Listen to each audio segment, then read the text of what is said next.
काल अमित भाऊंना मी विनंती केली होती की मला राज ठाकरे साहेबांना भेटायचंय, त्यांची मला वेळ मिळू शकते का.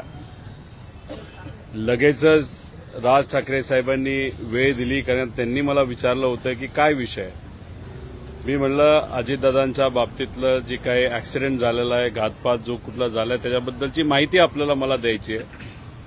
दादांचा विषय असल्यामुळे लगेचच्या लगेच मला तिथं वेळ मिळाला. आज इथं आल्यानंतर बराच वेळ त्यांनी सगळ्या घटना समजून घेतल्या.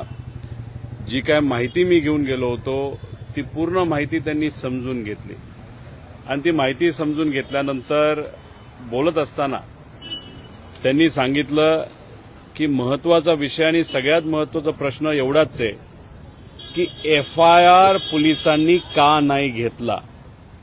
त्यांचा अभ्यास चांगला असल्यामुळे त्यांनी मला 2 दाखले दिले सुप्रीम कोर्टाचे, ज्याच्यामध्ये ऍक्सिडेंटल डेथ रिपोर्ट झाला असला तरी FIR घेता येतो, तो नागरिकांचा हक्क आहे. आणि एक दुसरा दाखला ज्याच्यामध्ये काही झालं तरी FIR घ्यावाच लागतो पोलिसांचा, हा दुसरा दाखला त्यांनी तिथं दिला होता.